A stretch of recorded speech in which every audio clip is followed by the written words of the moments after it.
Well, hello everyone. My name is Nicholas Hamasevich, and I'm Director of Research and Academic Affairs here at the Korea Economic Institute, and it is my pleasure to welcome you here today for our event on Russia and North Korea relations with Dr. Georgy Toloraya. KAI is excited to be co-hosting this event with the National Committee on North Korea, and we would like to thank concurrently and NCNK for this idea and for inviting us at KAI to be a co-sponsor. Russia-North Korea relations have always been important, but can sometimes get overshadowed here in Washington, D.C. by China-North Korea relations. Kim Jong-il's visit to Russia and his discussion on the future of six-party talks during this Russia trip, combined with ongoing conversations about the Russian gas pipeline with both of the Koreas, has brought Russia-North Korea relations back into the focus. And with these relations back into the focus, we are excited to have with us today an expert who can give us some insight into the key areas of the current relations between North Korea and Russia. Dr. Georgy Toloraya is the Vice President of the Unity for Russia Foundation in Moscow and also directs the Asian and African programs at the Russian World Foundation. He is concurrently the Director of Korean programs at the Institute of Economics of the Russia Academy of Sciences. And as a former Russian diplomat, he served 2 postings in Pyongyang, North Korea, and 1 posting as the Deputy Chief of Mission at the Russian Embassy in Seoul, South Korea. Dr. Toloraya frequently visits North Korea, including twice this year, and he has also written for KEI's academic paper series on North Korea-Russian economic relations, and his paper is featured in our 2008 On Korea volume. Please join me in welcoming Dr. Toloraya.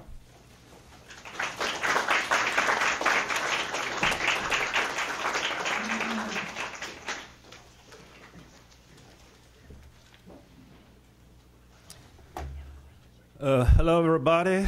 It's good to be back. Some of you might know I've been here at the Brookings Institution of East Asia Studies Center for about a year, several years back. Now, actually, I will explain that I have wear several caps. One is the original director for Asia and Africa of the Russian World Foundation. This is a presidential foundation sponsored by the budget, which promotes sort of Russian soft power abroad, including North Korean. It's a public diplomacy body. So as such, I have an opportunity to travel a lot, but I'm always happy when my journeys take me back to Korea, both North and South. And I'm also the Vice President for the Research Foundation, which is loosely affiliated with the Russian ruling party, the United Russia. And I'm also Director of Korean programs at the Russian Institute of Economy, and we are writing a lot of stuff on both economic and political development of the Korean Peninsula, focusing on North Korea. Well, as was mentioned, I've come to North Korea once in a while, and I have some long time, if not friends, then good acquaintances there. And so it's fascinating to watch how this country is actually changing, although this is not much known to anybody but a handful of experts and specialists who travels there, who have made the study in North Korea their profession, not hobby.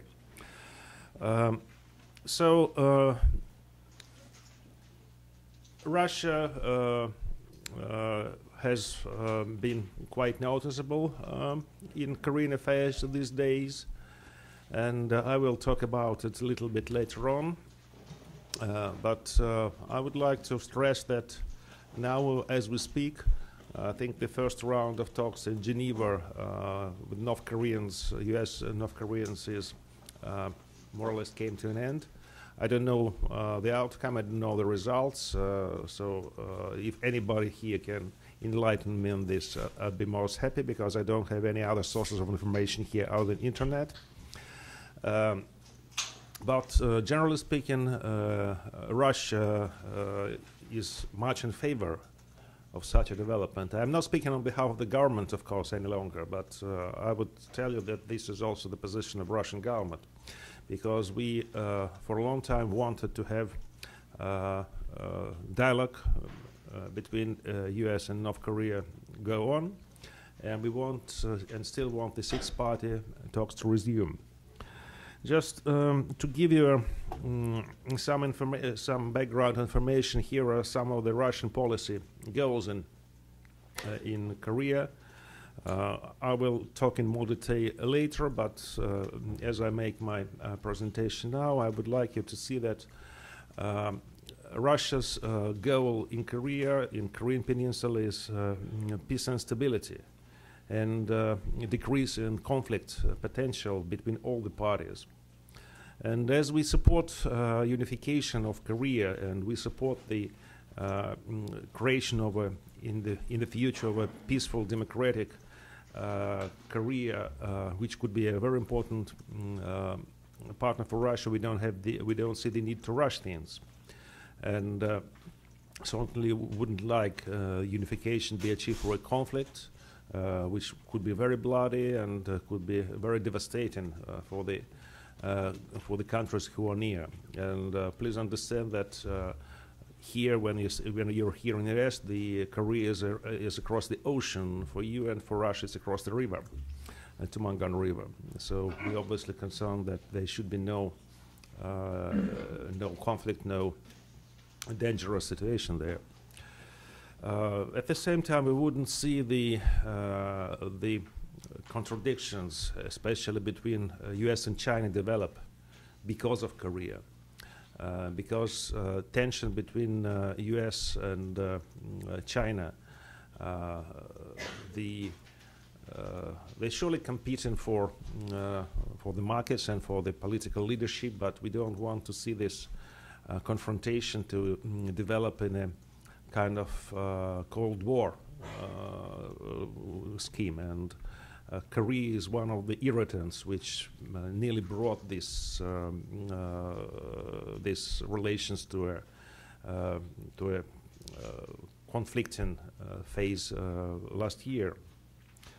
And of course, we don't want any proliferation of WMD, especially of nuclear weapon, because this is detrimental to Russian oil strategy for a non-proliferation agenda, and it could bring in new actors in the proliferation of nuclear weapons and missile field, which is detrimental to our defense capabilities. So we're strongly against this. But I would like to stress that although we oppose North Korean nuclear program and we want North Korea to get rid of nuclear weapons and nuclear capabilities, we are not seeing this as an objective which should be reached at any cost. This is important, but peace in Korea is more important.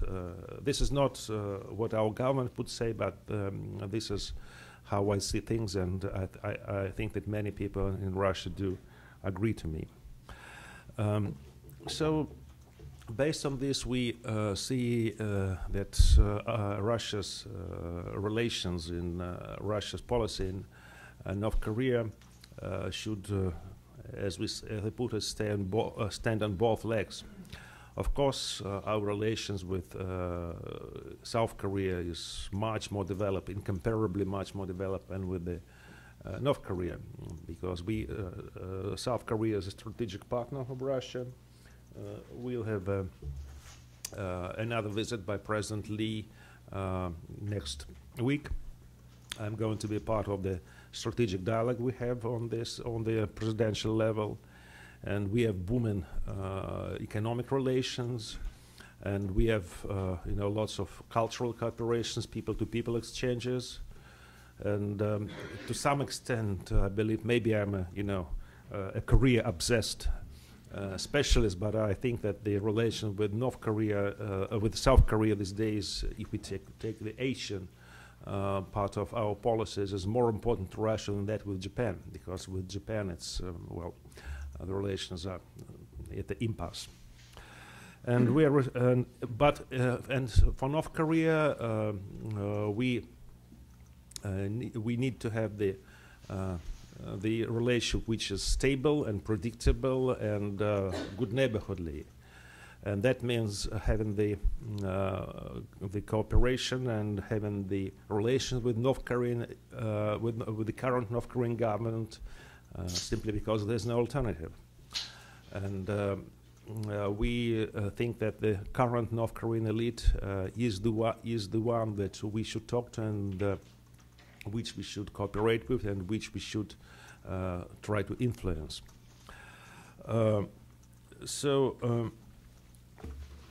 In economics, we are very much interested not only with bilateral projects. I will talk about our bilateral project a little bit later when I speak about the latest events in Russian-North Korean relations, but also the trilateral projects, which include the gas pipeline, the railroad, the electricity grid, as well as rehabilitation of North Korean industries with the South Korean capital and Russian technologies. And we see also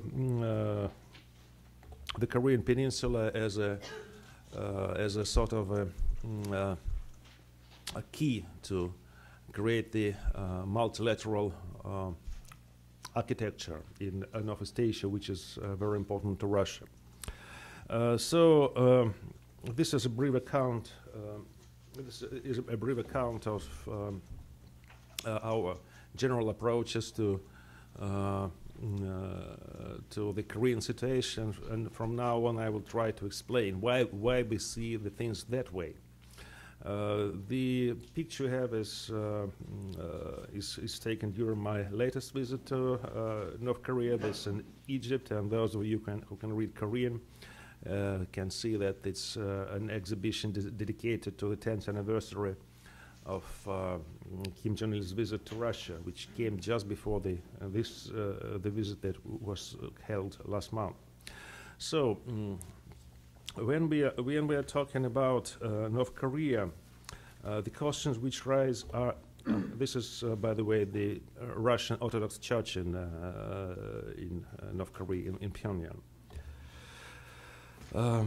So when we speak about the Korean situation in general, we should ask ourselves a set of questions.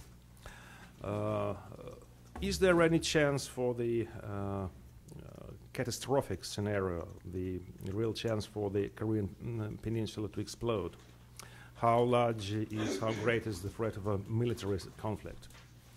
Or how big is the possibility of the collapse of the regime and spontaneous reunification? At the same time, is there any chance for stability? That's the questions that the experts around the world ask themselves daily. And I think that this day we have to, our point of view is a little bit different from what many of Korean experts and many politicians thought about a year ago. At the time, the widespread opinion was that the North Korean regime is near age, that the Kim Jong-il is almost dead or dying, and that there's no inheritance scheme in place, and that the economics is in tatters, isolation is growing. So many people seriously believe that North Korea is about to fall.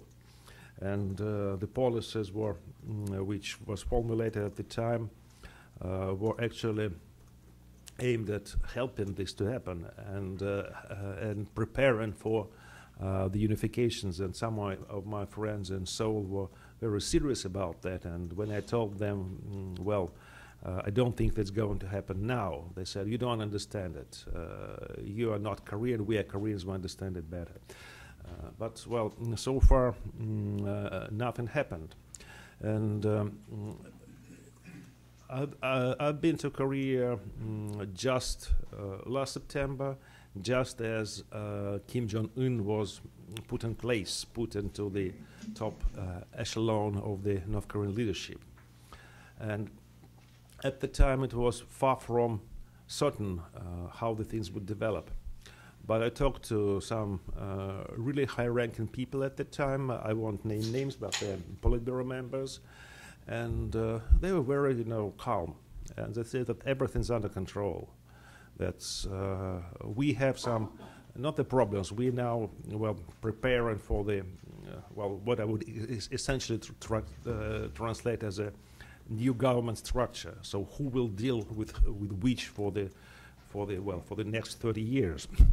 But otherwise, the overall course was charted, and it was they didn't have any worry that something might go wrong. Of course, maybe that's what they were supposed to say to a foreigner, but the last year's events has proved that they were right, and I would say that the situation of Korea, political situation, developed in a more, should I say, positive manner than I have expected. Kim Jong-il have increased his clout, have increased his strength, his positions, and you know that he has now started to contact the foreigners, including Russians. I think we were. I think actually we were the first who shook hands with him, the Russians, not Chinese. And he is. He became. At first, he was. He looked not so confident. He looked not so sure of himself. But after a year, he's much more. He's much more in control. It's a little bit strange for in a Korean society that a guy in his late 20s would give directions to the people maybe who are his grandfathers. Actually, most of the Politburo consists of the people in their 80s. But this is what started to happen. And if there is some dissatisfaction of this old guard with that, they don't show it. They don't show it because they think it's dangerous for them. So they have nothing to do but to obey. And that's what's going on. There's I cannot see any traces of dissent in North Korean leadership. Although of course the change in the composition of the top cadres show that there is some process going on, that Kim Jong-un is changing the people. He's bringing his people who should be the base for his power. But this is done with the consent of Kim Jong-il, his father, who's fully in control. So over this last year, I believe that Kim Jong-un has strengthened the position so much that if Kim Jong-il would die tomorrow, there won't be much problem for him. Although if Kim Jong-il would live for another 3, 4, 5 years, which I believe he would, there would be no problem for this elite transition whatsoever. Of course, speaking about Kim Jong-un, he hasn't yet suggested any new ideology, and I doubt if he could, because this was the case with Kim Jong-il almost 20 years ago. When he came to power, he told the guys who sat there on the North Korean leadership, much the same people as we see today, that you shouldn't expect any changes from me. And I think this is, and for his purposes, for the purpose of keeping his power, he was right. He proved he managed to keep this regime in place despite the pressure, despite the isolation, despite the very unfortunate situation in North Korea. But if this was his goal, and this was his goal, not the well-being of the country, he succeeded in getting it. So this is a lesson he tries to teach Kim Jong-un now, and Kim Jong-un seemed to be a good pupil, and I don't think that any big changes in North Korean policy can happen under Kim Jong-un unless unless the situation will change on the outside, if the North Korean international standing would change. So, so we have to ask ourselves, and many people do ask themselves, is there any possibility of a grassroots movement, some kind of a position, dissent, or Arab Spring or Arab Autumn events in North Korea? Of course, the people are much dissatisfied. They're tired of this, well, continuing repression. They're tired of continuing poverty, and now they have more information about the situation outside the country, and they get some information from South Korea as well, and so not everybody's happy. But show me the country where the population is happy with its government. This is not everybody is supporting everything the North Korean leaders are doing, and this was especially obvious during the currency reform which took place last November. There was a lot of dissent and, well, indignation. But that doesn't mean that the population really think that it would be a good idea to break down the regime, to change the leaders and bring them to responsibility. Actually, many people in North Korea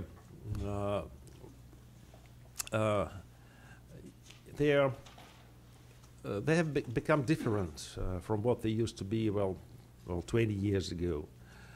The people, they think about, like anywhere in the world, they think about their own life, private life, about how they can get money, about will they get some career or not. And I think that, and they don't give much attention to what the authorities is doing. And they don't believe in ideology any longer. The things that I think escapes some of the foreign observers who have no access to the real life in North Korea and can only and spend too much reading North Korean newspapers and propaganda materials, is that it seems there's no changes in this propaganda, in this rhetoric over the last 50 years. And this is so. But the people just don't pay attention anymore. Most of the people just, well, there is something going on the radio, we've heard it, we know it, so if it goes on the radio, well, everything's normal, everything's stable, and we could go around doing our own business, doing our own things. And so what I said, that there is no support of the government the way North Koreans was presumed to have, well, monolithic support, which used to be, well, 40 years ago. But there's no dissent either, and I don't see any possibility for it to develop. So the people just, this is this scene from the front of the construction. This is, by the way, the center of Pyongyang. This photo was taken in October. The central part of it was brought down, and now there is lots of new well, not skyscrapers, but high rises there. And this is the way it is done, mostly by hand, by bringing the students and the young people to participate in these constructions. So the people, North Koreans are not very happy with it, but they have to put up with it because this is the way the country is run, and they don't know, and maybe not of all they want to see any other way.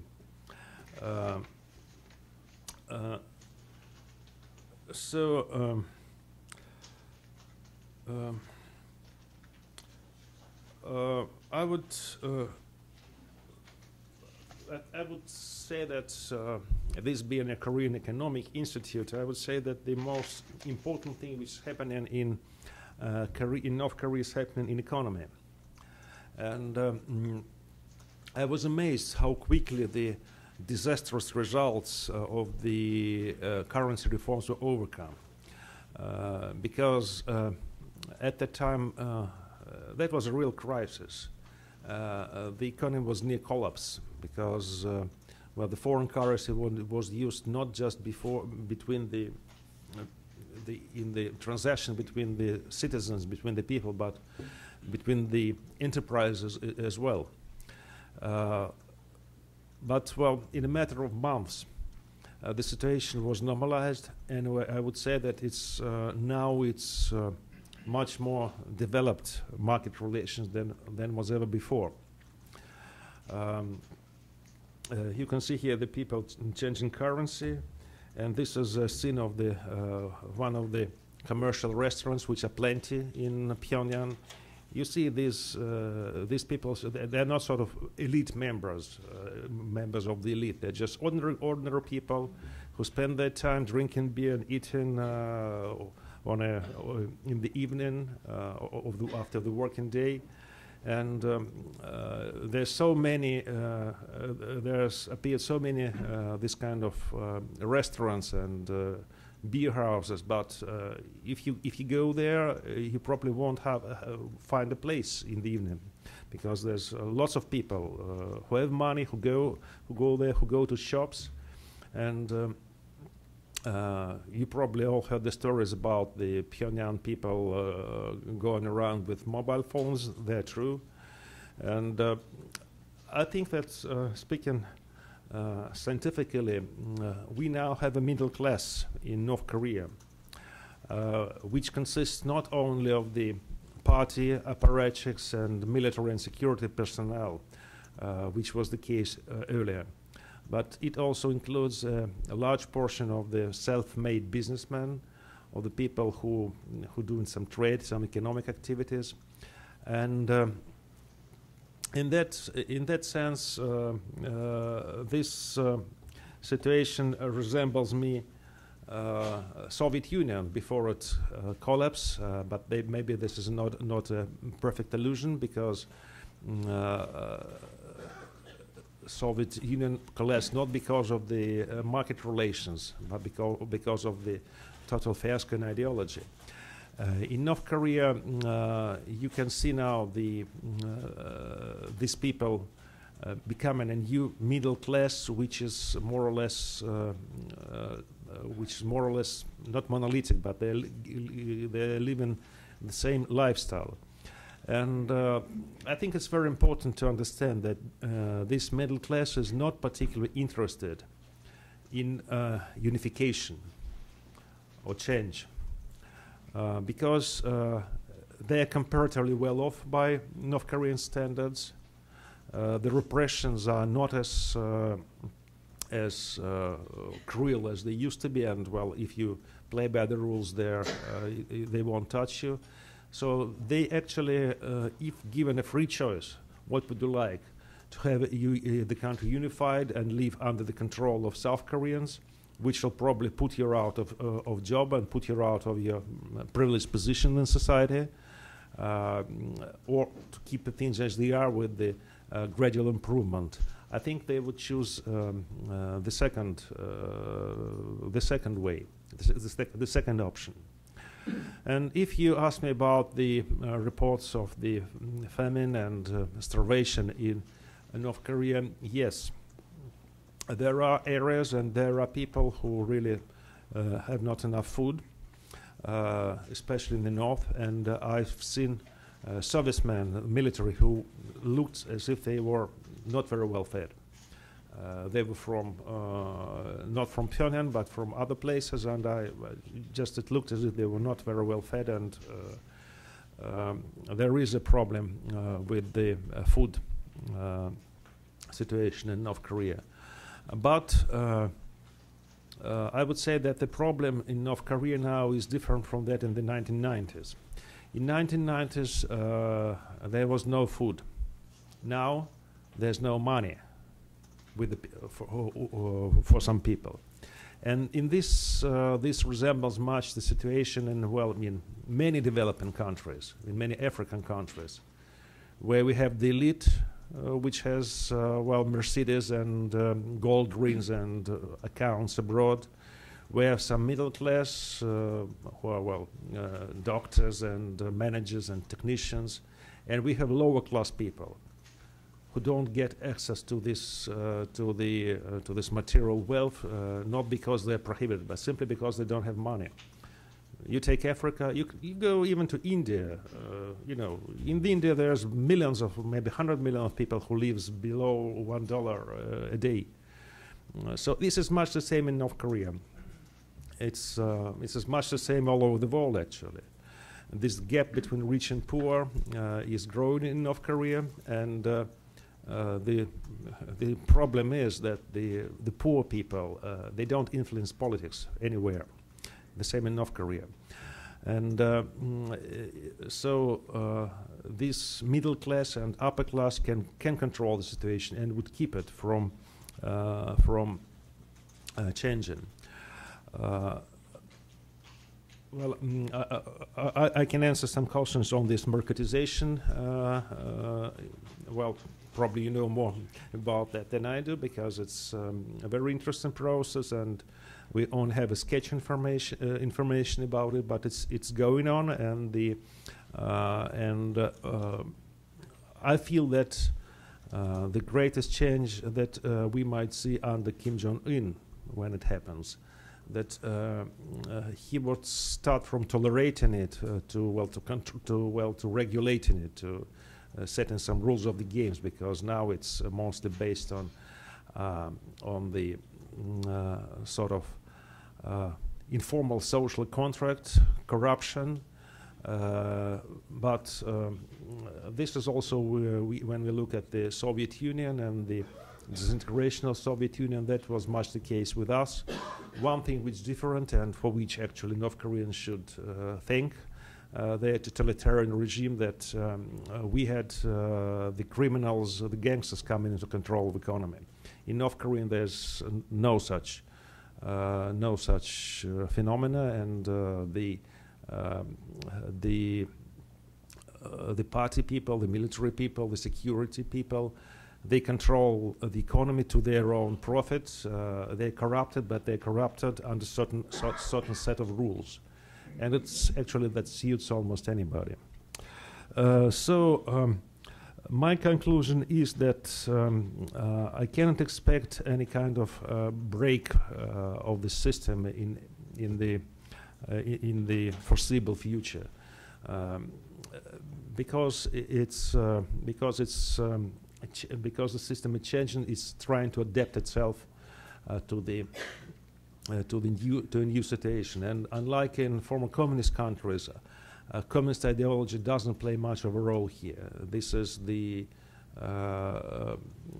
nationalism of North Korean leaders who makes them just adapt themselves to the new situation. And that brings us to the conclusion that we have to deal with the regime as it is. We have to deal with the elite as we see it now.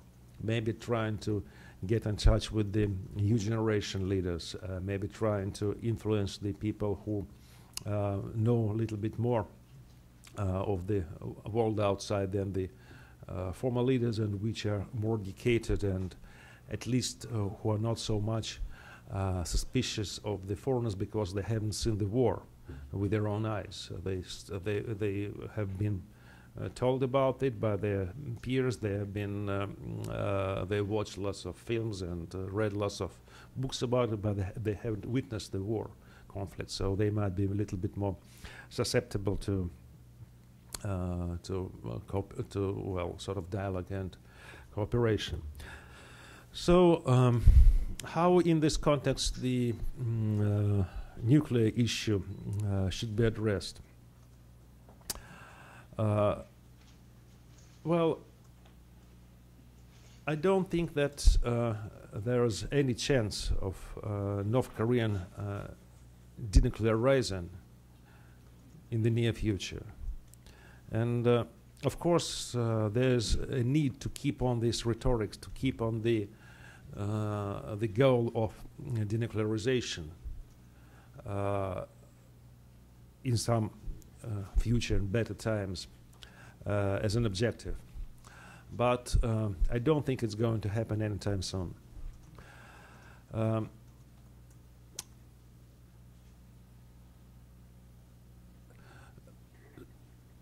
North Koreans have told me, in very plain terms, that we spent 40 years investing all of our wealth into creating nuclear weapons, not to get rid of it just for promises. So they're not going to do it, and we have to be realistic. We have to be realistic, and we have to understand that at this point of time, there's simply no use talking in practical terms about North Korean giving up their nuclear weapons and getting rid of their nuclear deterrent, whatever it is.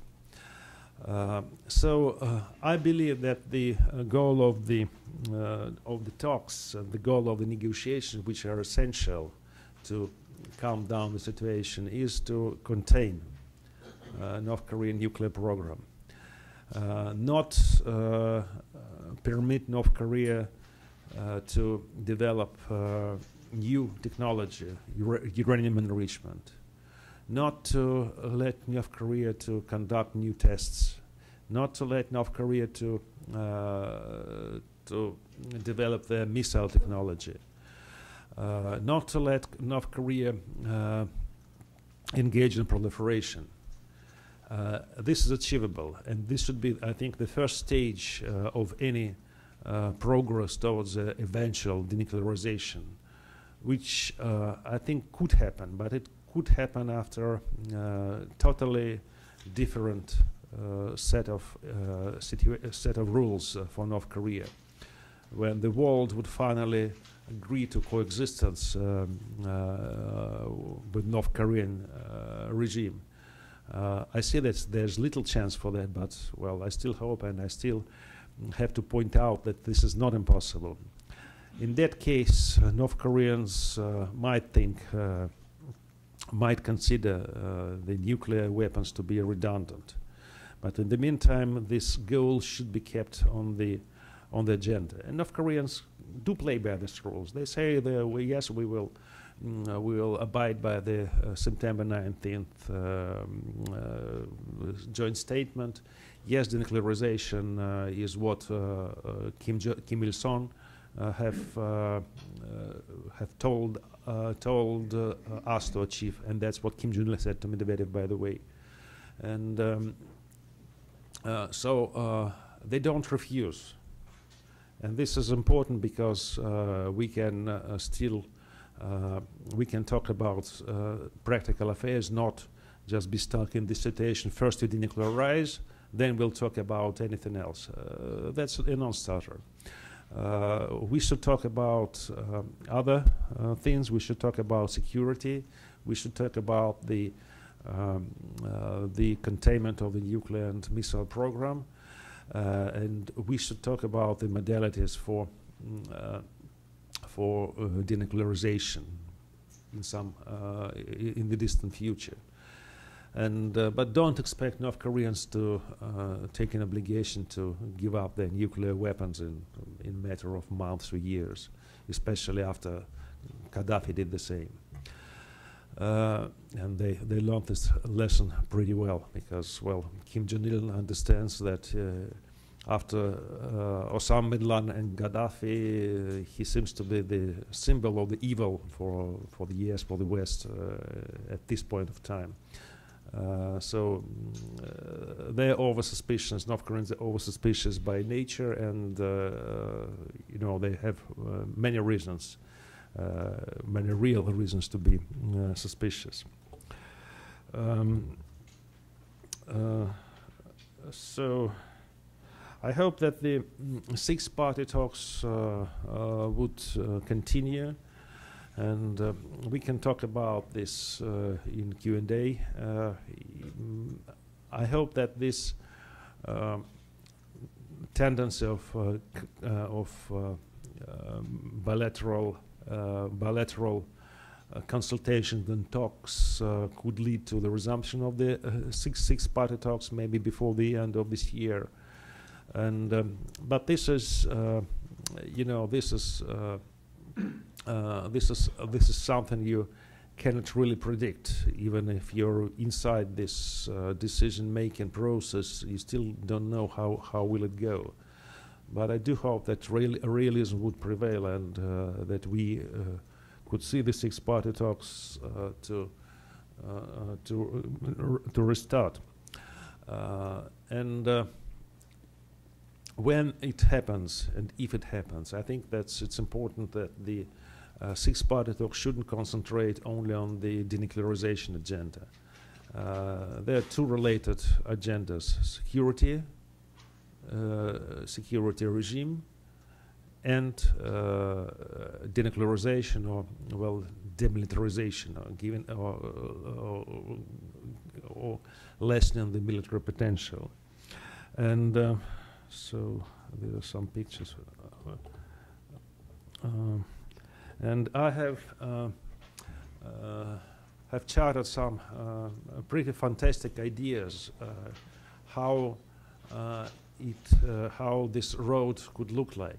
I understand that they're totally unrealistic now, because nobody is going, neither in the U.S. administration nor in the modern South Korean government will follow these rules. But I just want to show by presenting some of the ideas that this is not impossible.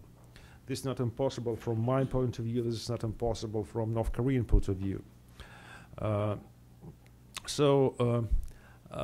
I've written about that before, that I think that the so-called deferred delivery scenario is the most rational to deal with North Korean nuclear program.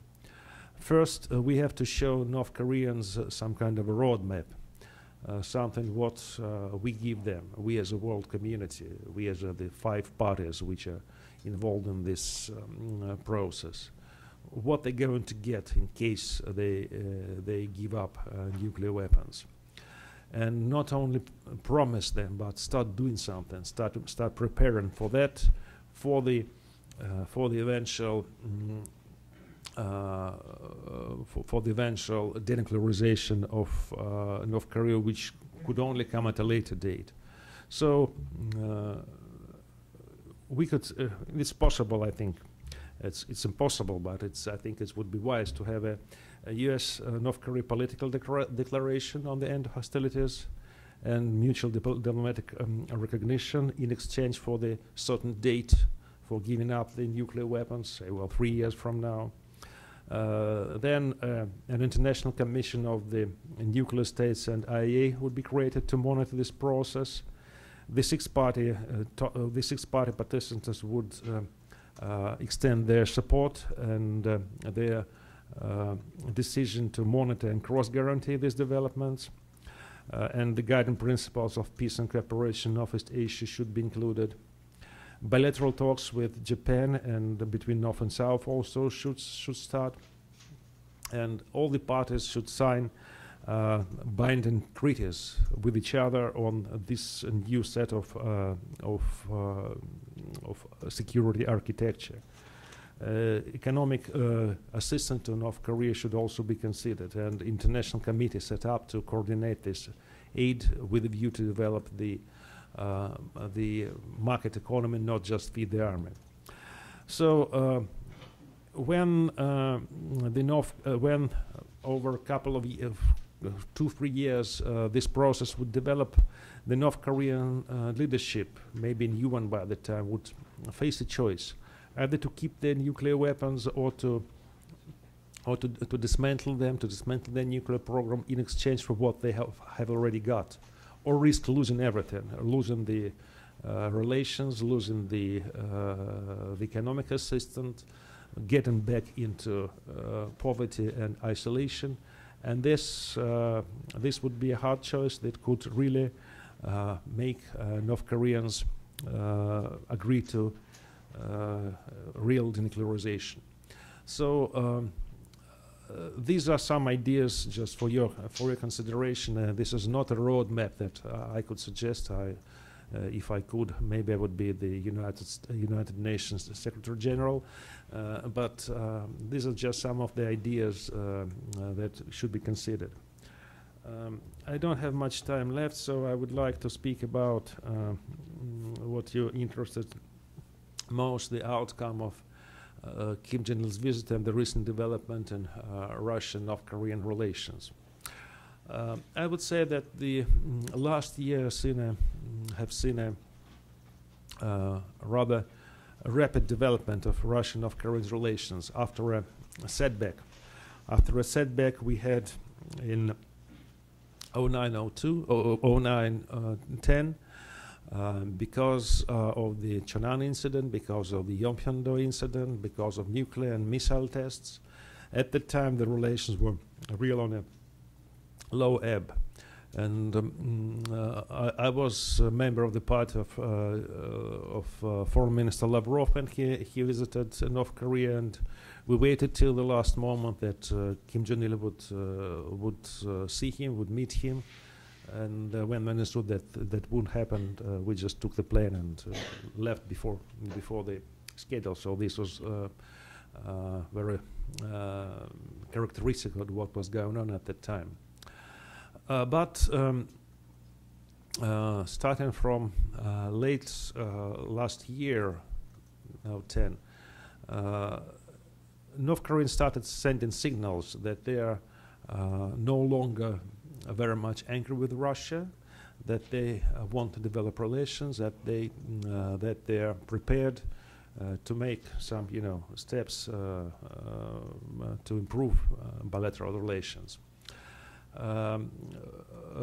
Russia seized the chance, and some contacts started, and there were numerous opportunities of them for them, and I would say that most of them were by North Korean initiative. For example, okay, there are many examples. I wouldn't single out any here. But we started to have political consultations on the level which was and not the level was more or less the same. It was heightened a little bit, but the political consultations became substantive. We started talks on economic matters, and as a result, we have principally solved the debt issue, which was for a long time was an obstacle for bilateral economic projects. We decided to render assistance to North Korea. We did it both through the World Food Program and bilateral basis. And the culmination was the Kim Jong-il's visit to Russia, which might have been unexpected for many people, but which was prepared actually for some time. And I would also mention our intelligence chief Radkov's visit to North Korea, which played a part in it because, well, North Koreans, they like the intelligence guys much more than foreign ministry guys.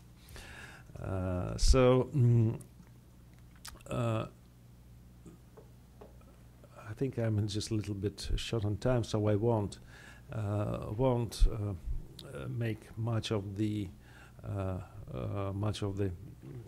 discussion on why this visit took place. Of course, the Chinese factor, the desire of Kim Jong-un to show that he's got other options, but China is important. But we also had something we could talk about. And one of the issues was the gas pipeline, which had been in the preparation for a long time already.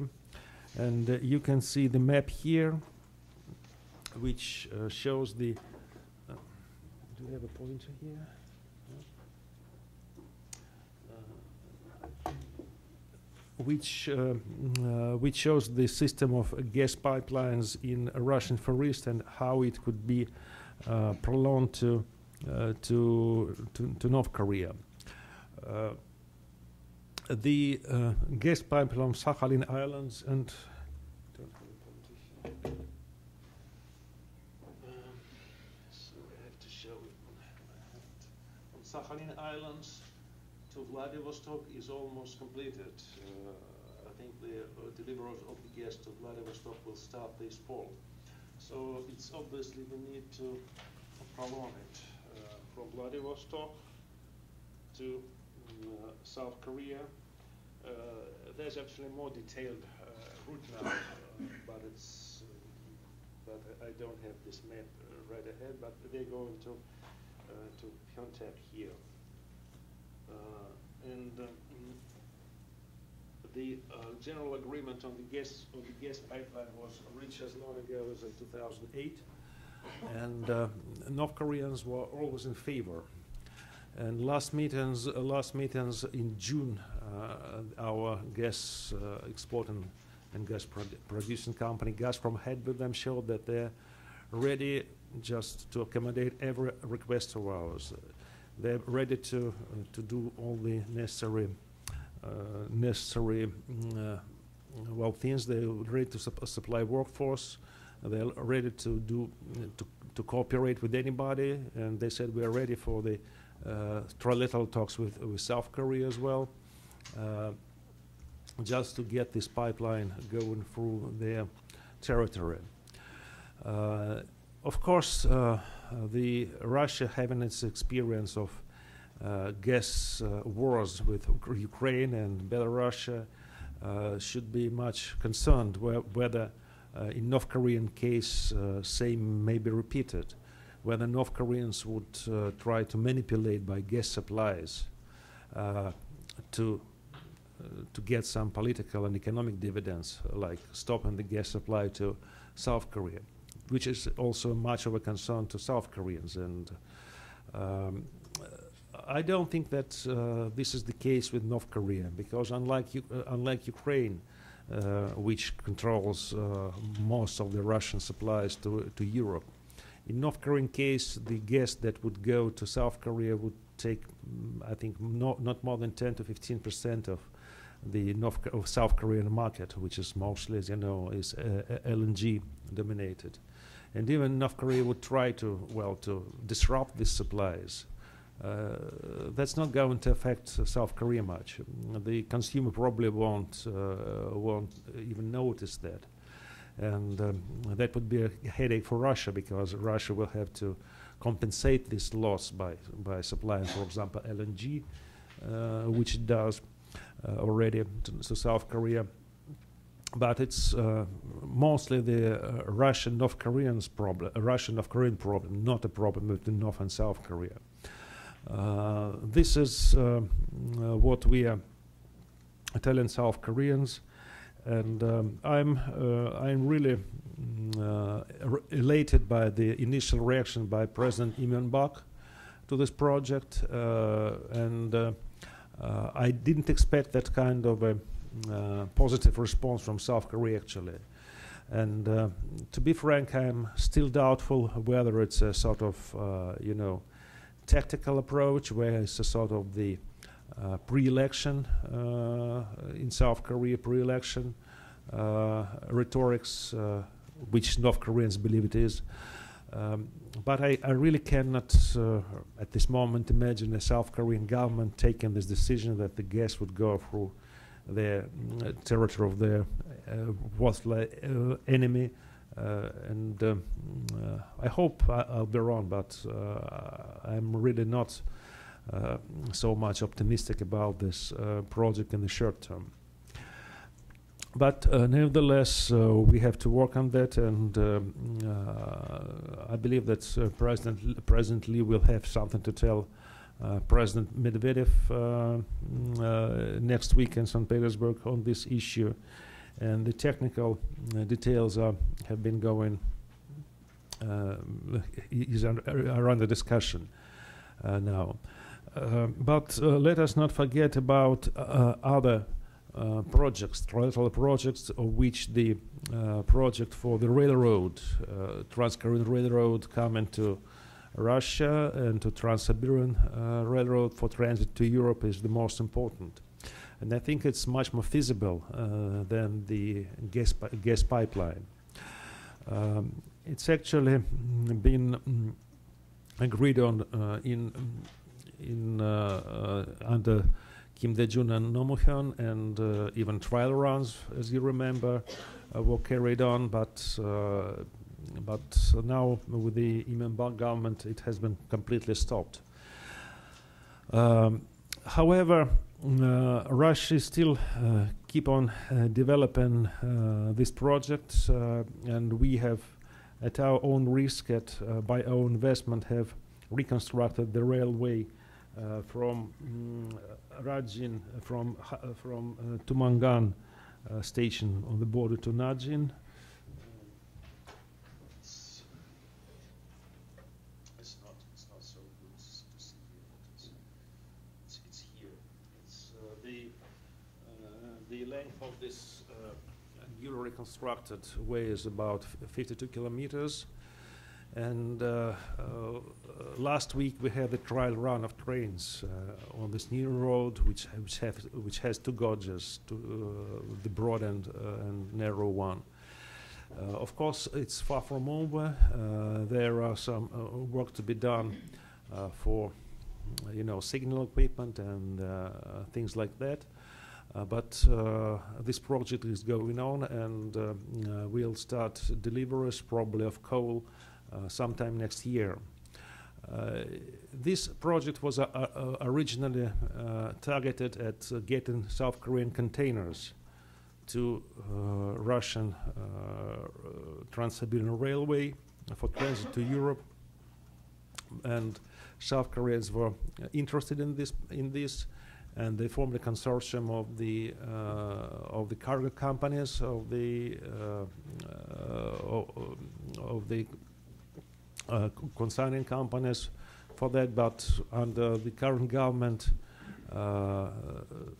South Korea just wouldn't do anything, even the companies, even the businesses. So we had to change this project for delivery of coal, about 5 million tons, which is scheduled, and we'll have to change also the construction objective at the terminal in the Rajin port.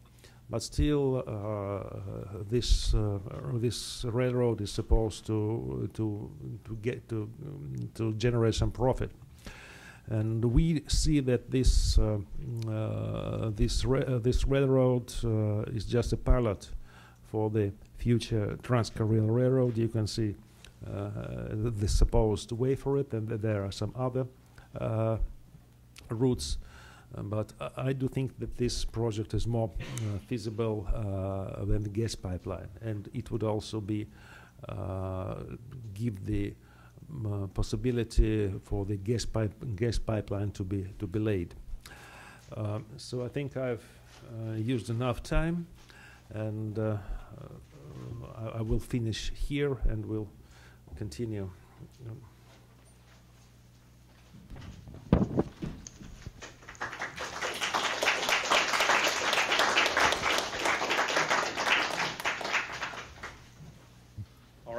Thank you, Dr. Toloraya. Let's jump right into questions. We have a couple microphones, so if you'll please raise your hand and we'll come around with the microphone. Please state your name and ask a question for us. Yes, please.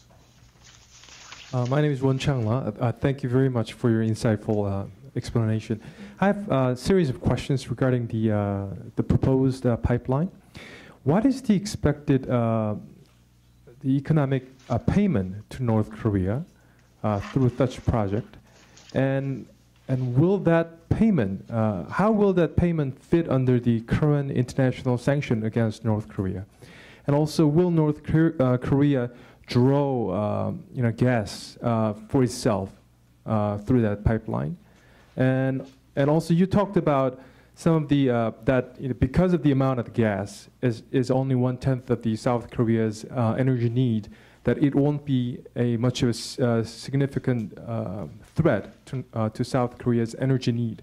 But again, 1/10, it's I think substantial amount, enough amount. So, what kind of leverages is Russia considering to prevent North Korea's manipulating their position as a transition country? Thank you. Should I, just without mic? No, the mic's they'll catch you. Oh, Just okay. what I mean.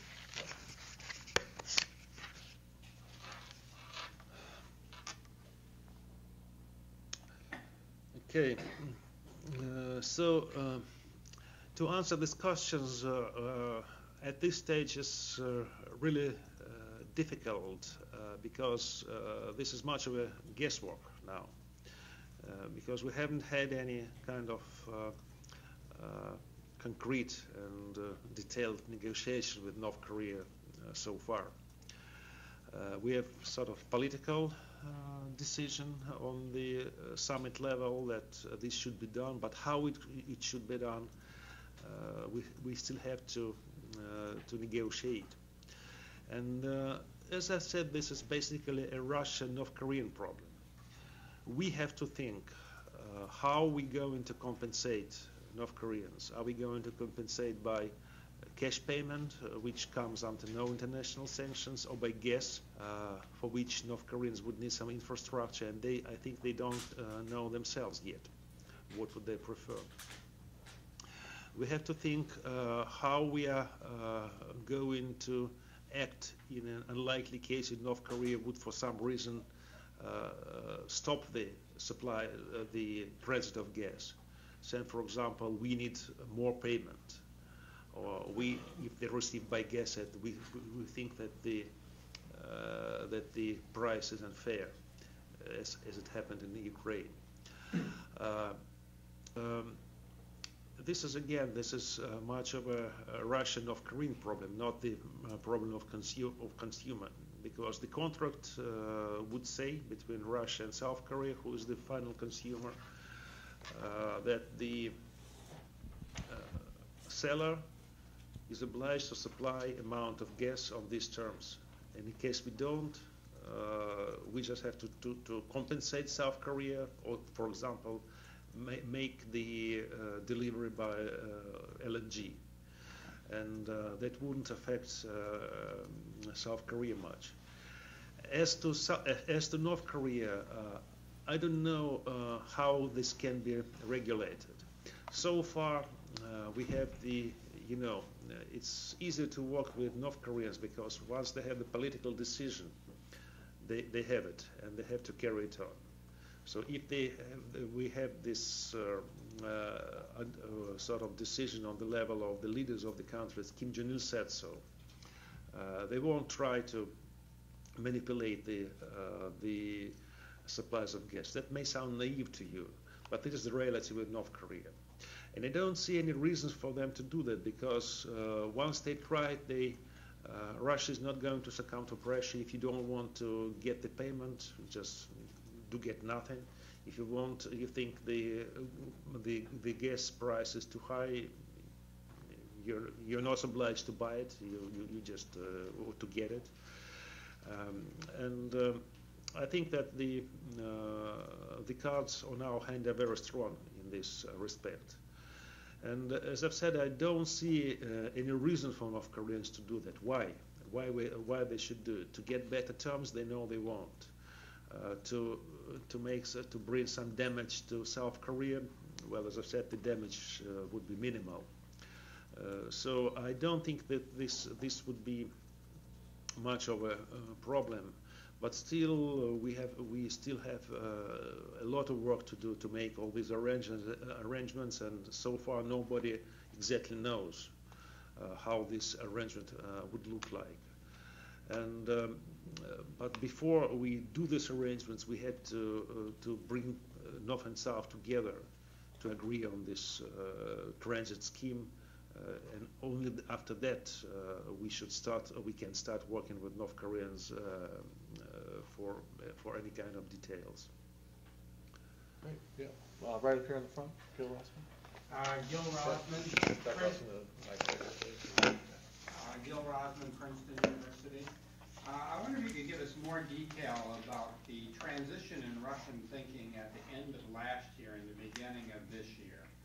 After all, Russia was more forthright about criticizing the North Korean attack on South Korea. And then, making a sort of an about-face, Russia made a very serious effort to improve relations with South Korea. Was there any, with North Korea, I'm sorry, was there any message about the danger of future attacks and how Russia would react if North Korea further attacked South Korea? And what accounts for this sort of abrupt shift with the Baladovkin visit and other developments? And does it relate to an overall toughening of Russian foreign policy towards Japan and increasingly towards the United States? You almost said everything, you know, in your question. This line of thinking is, I think, is a bit artificial because North Koreans know that we are fair. If they do something we don't like, we say so. And they don't like criticism, but they do understand that we are playing fair. We told them we don't like and cannot approve of their nuclear experiments, their missile tests. We were very much against and criticized them severely on the summit level for the Yongbyon attack. And North Koreans seems to take this criticism well calmly. They were not offended. They were not happy, but they were not offended. And speaking about Jong Un incident, our commission wasn't convinced that this was a deliberate attack, so we keep sort of neutrality on this issue. So North Koreans know that we have found our line policy is consistent. There was no change. There was no abrupt change. We criticize them and we pressure when they deserve it.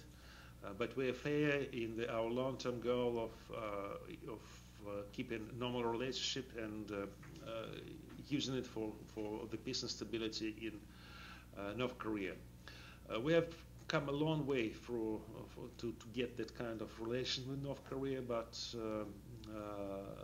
they know that our reaction to their actions is predictable.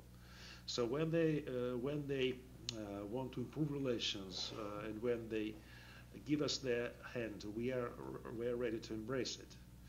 And that's what happened in the last year. And I would also be frank with you enough to say that South Koreans' position, very negative and very obstructionist position, was played also a part in it, because we saw that there's no progress in Korean settlement, in negotiating the Korean crisis, in lasting tensions, due to South Korean position. And so that obviously we have to do something. And the only leverage we had is having some kind of relation with North Korea.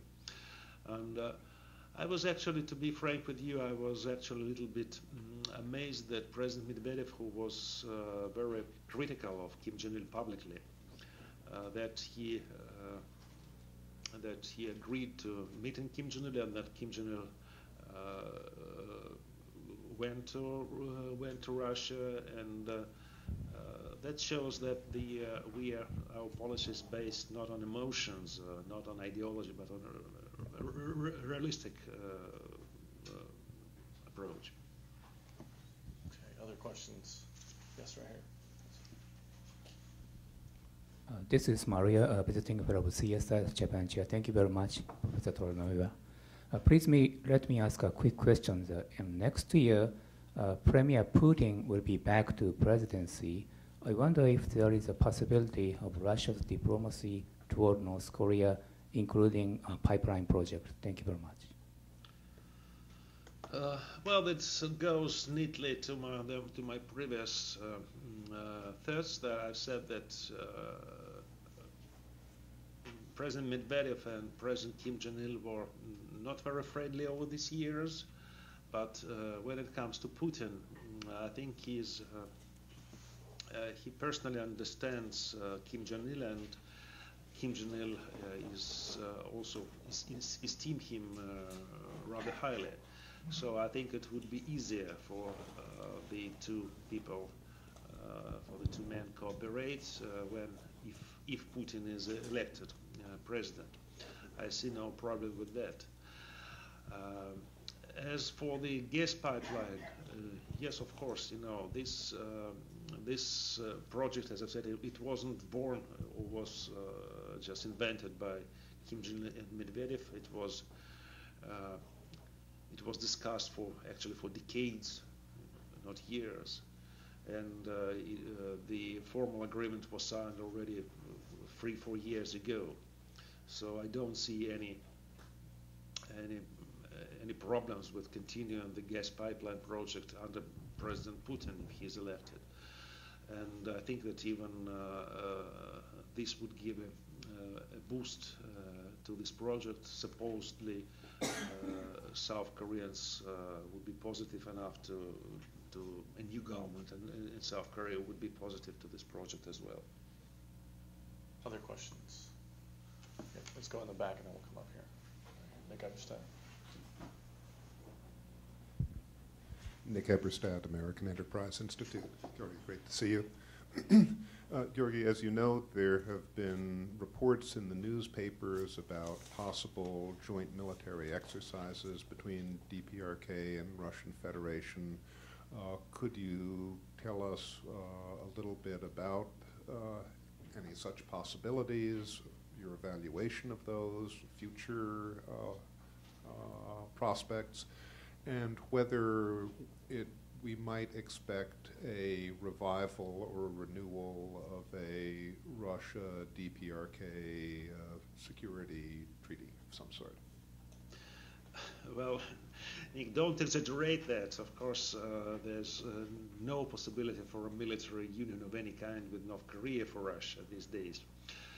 But you're right that this issue it commands some attention from many countries because it sounds very ominous. Russia-North Korean military exercises. What we're talking about are not actually military exercises. This is a sort of rescue at sea and exercises, which are well overdue because lots of, for example, North Korean fishermen are having trouble at sea, and we have to pick them up. And the last case was just a couple of days ago, and this is actually, although the military of two countries are involved, there's no military contents in these exercises. But of course, I don't want to be hypocritical. The military-to-military contacts are a signal of a closer political relation. Of course, this is like that, and I think that's this is not a bad thing because that North Korea is a Jong Un country with the military first policies. For many years, we have lost all the contacts with North Korean military. And that's not a good thing because we don't know what they're thinking. They don't know what are we thinking. We couldn't cooperate, and I think that they're meeting each other face to face is a good thing for everybody. Last time I was, just some small personal observation. Last time I was in North Korea, I was traveling back on a plane to Beijing, which at the last moment was joined by a big group of men. Very drunk men of Asiatic appearance, and one of them said beside me, and he spoke Russian, and I found out that there's a military delegation from Laos on the highest possible level, led by Chief of Staff of Laos Army. And they said we had such a good time in North Korea. We just back here from the reception at the Vice Marshal's place, and that's why we are a little bit drunk, but we're so friendly. We spent so much time, such a good time here, and so the North Koreans were so hospitable. So I don't think that Russian-North Korean relation would amount to much more than this sort of, mutual drinking in Russia and in North Korea. But it will give us really useful insight into how the North Korean military, their way of thinking, and well, more knowledge and more influence on the situation there. So don't be too suspicious about that, and don't be afraid of again, to have a military bloc with North Korea. Yes, right here. Hello, Dr. Toloraya. My name is Kwang Yeon Lee from SAIS. I have two questions. One is, I read your article at the 38th North about the gas pipeline, but I feel like you didn't mention about the time lag of the project construction, and some analysts expect that this will take at least 2 years with billions of dollars investment. And I'm wondering, what if, since this is a really long-term project, what if North Korea, signs the contract but changes its mind in later period, and somehow the project gets delayed, or this projected route gets changed somehow because of this political contention, this added cost of construction plus really the added time of building this pipeline? How would Russia, North Korea, South Korea kind of relieve this type of potential danger of not completing the project at all?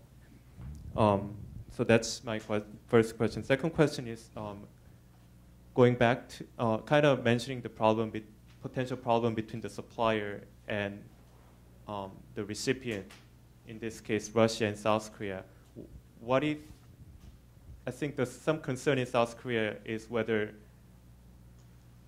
the possibility of Russia increasing the price of gas after this gas pipe is constructed, and the potential danger of South Korea, even though it's only 10% of its energy demand, potentially giving its energy security to somehow in the hands of Russia when the problems between the two countries arise, especially regarding price of gas.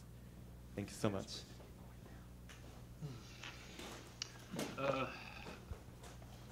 Well, doing business is risky in general, and doing business in Korea is also more than that. But I would tell you, although I'm not a businessman, I can see that there's lots of risk involved in any project which is concerned with strategic commodities like oil and gas. Speaking about gas, we do have enough problems in Europe, and not where the governments seems to be sensible and democratically elected. We have lots of problem, for example, with construction of the South Stream gas pipeline because of position of certain countries which changed them. Just recently, Turkey have declined, brought the contract for buying more, the gas from Russia. So it's a risky business anyway, and I don't think that North Koreans would suddenly change their mind and would reject deliveries of Russian gas for any reason whatsoever. As for the price, well, as I've said, this is business. We cannot agree with the Chinese on the price for a long time, and still this is far from being over.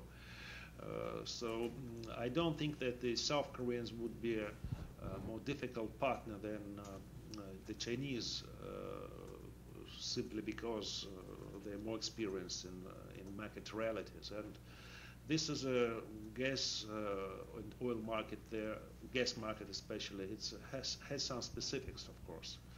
And I'm not a great specialist in the gas market, but I understand that there are some rules and some understanding how the things are being done there. And I don't see any reason for Russia and South Korea not to find some kind of solution to the problems which might arise. Well, what was the first question? Construction cost. If there any discussion about it. Okay. Well, and so the construction cost.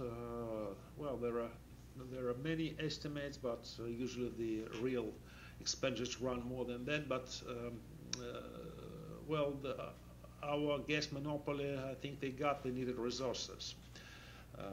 Well, simply because we have now completed one of the gas pipelines to Europe, which is North Stream. There are some problems with the South Stream, as I mentioned, and the Gazprom simply has to construct some new pipeline somewhere in the world because it's got the capacity.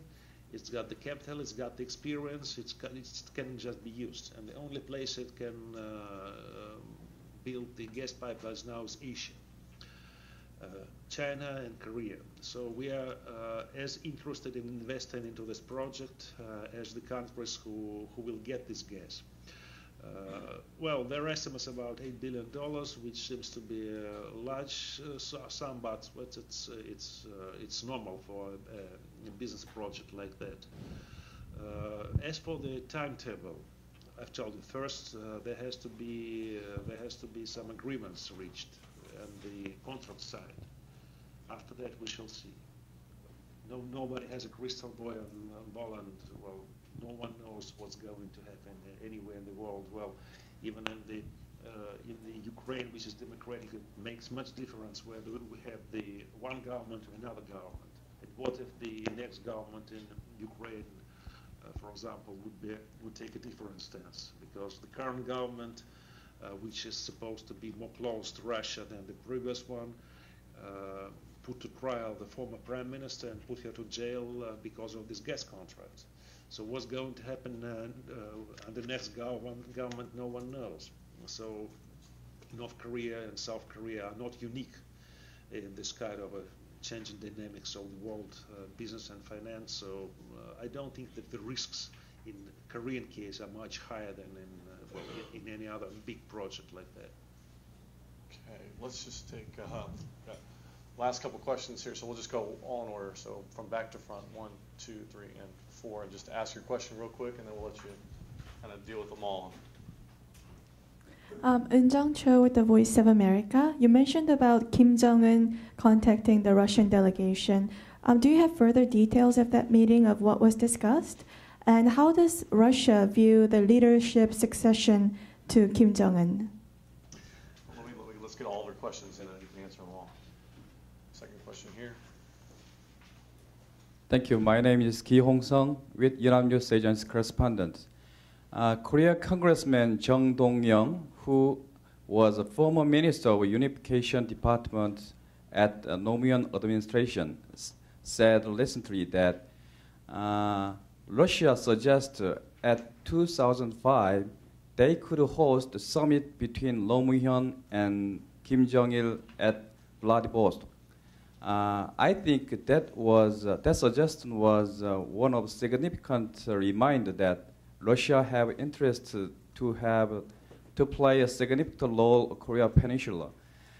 In the context of that, it is interesting that Kim Jong-il visited Russia last August, and President Lee Myung-bak will visit Russia next week to meet President Medvedev.